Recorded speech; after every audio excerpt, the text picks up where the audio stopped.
টাকা পাবা, এই টাকাটা তোলার জন্য একটা বিকাশ নাম্বার লাগবে। ফ্যামিলিগত কোনো বিকাশ অ্যাকাউন্ট করা আছে? জি আমার এই নাম্বারে বিকাশ করা আছে। এই নম্বরে বিকাশ করা থাকলে তুমি এই বিকাশ মোবাইলটা হাতে রেখে আমাকে আলাদা একটা ফোন থেকে কল দিবা, কারণ এই ফোনে একটা মেসেজ যাবে। হ্যালো, জি ভাই আমি কল দিছিলাম। বিকাশ ফোন হাতে আছে এখন? জি লাইনে থাকো।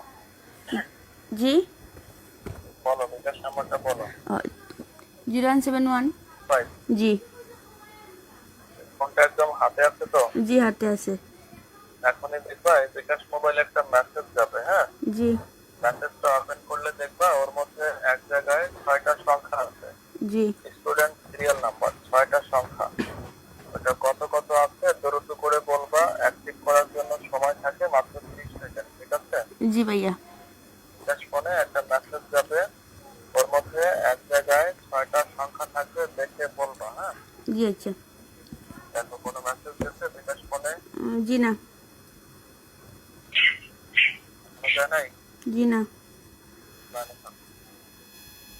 মেসেজ দেওয়ার সাথে সাথে 6টা সংখ্যা একবারে বলবা দ্রুত। হ্যাঁ, জি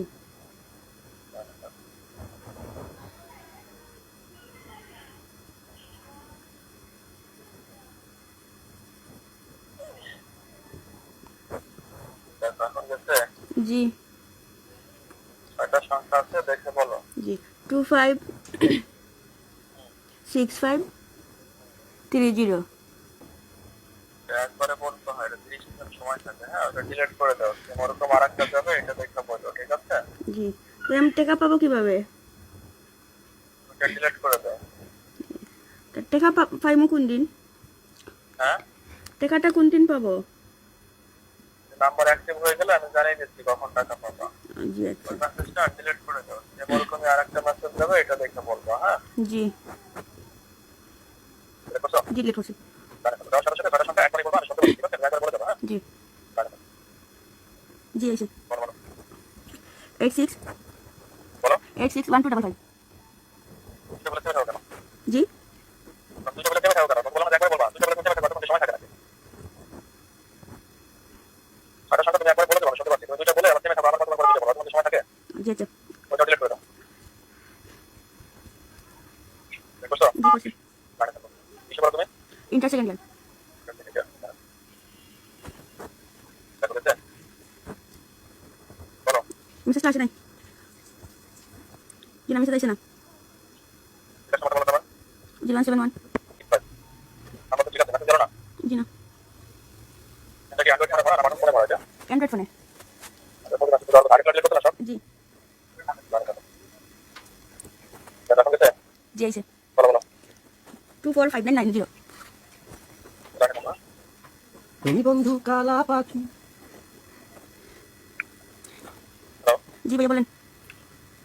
ঠিক আছে, এখন সর্বশেষ আরেকটা মেসেজ যাবে, এটা দেখে বলবো। হ্যাঁ, আমি যেন কি মেসেজটা ডিলিট করে দাও। জি ডিলিট করলাম। করছি। আচ্ছা ভাইয়া, এটা কি সত্যি সে উপবৃত্তি পেয়েছে? এটা শিক্ষা বলে, এটা মজা করার জায়গা না। ও আচ্ছা, এটা শিক্ষা বোর্ড। ইয়া তৌবা তৌবা তৌবা। ইয়া আস্তাগফিরুল্লাহ, ইন্নাল্লাহ গাফুরুর রহিম। এটা এটা এটা কি এটা শিক্ষা বোর্ড নি?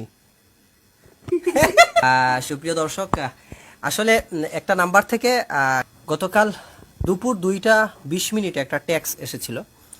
তো এটা আমার ওয়াইফের মোবাইলে আসছিল।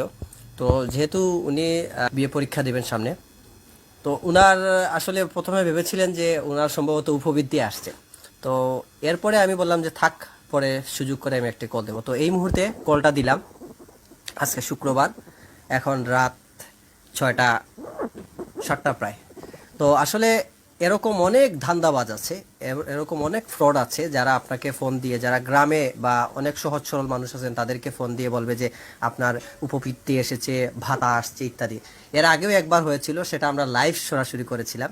তো আজকে এরকমই সেই, আমি পুরো প্রস্তুতি নিয়েছি, যে আসলে এই প্রস্তুতি নিয়েছিলাম যে ভিডিও করে সেটা আপনাদের কাছে তুলে ধরবো। আসলে এটা একটা মজা বা ফান কিছু নয়, এটা আমাদের শেখার প্রয়োজন। কারণ এরকম প্রতিদিন প্রতিনিয়ত হাজার হাজার মানুষকে তারা মেসেজ পাঠায়, অনেক মানুষকে ধোঁকা দেয়। আমি আপনাদেরকে এটা প্রথমেই স্ক্রিনশটে দিচ্ছি, এটা স্ক্রিনশট একটা, স্ক্রিনে আপনি স্ক্রিনশটটা দিচ্ছি। তো এই নাম্বারটা দেখুন, আর এই যে দুটো যেই নাম্বার থেকে আসছে রবি নাম্বার থেকে আসছে, এবং কল করার জন্য স্কিটো সিম গ্রামীণের সেটাতে ফোন দেওয়ার জন্য বলেছে যোগাযোগের জন্য। তো আপনারা দেখছেন বিস্তারিত। তো এদের কাছ থেকে সাবধান থাকবেন, এরা ফ্রড, এরা ধোঁকাবাজ। অবশ্যই ছেলেদের সাথে তারা মূলত কথা বলে না। যেহেতু আমার ওয়াইফের মোবাইল আসছে, তো উনাকে লাইভে ভিডিওতে আনছি। তো ওনার কথা আসলে মহিলা বুঝে, সরল সহজ, মহিলাদেরকে ধোঁকা দিতে পারে অনেক সহজেই। তো সে তো জানে না যে সে কার সাথে কথা বলছে। যাই হোক, ভিডিওটা শেয়ার করবেন যাতে অনেক মানুষ এই জিনিসটা থেকে সাবধান থাকতে পারে, তো সতর্ক থাকতে পারে। আর এসব যারা ফ্রড, তাদের আমরা প্রশাসনের দৃষ্টি আকর্ষণ করি, তাদেরকে যাতে দ্রুত আইনের মাধ্যমে তাদেরকে শাস্তির আয়তায় আনা হোক। এবং এই জিনিসটা যত দিন দিন বাড়বে, অনেক সহজ মানুষ আছে, তারা আসলে এভাবে টাকা দিয়ে দেবে, বুঝবে না।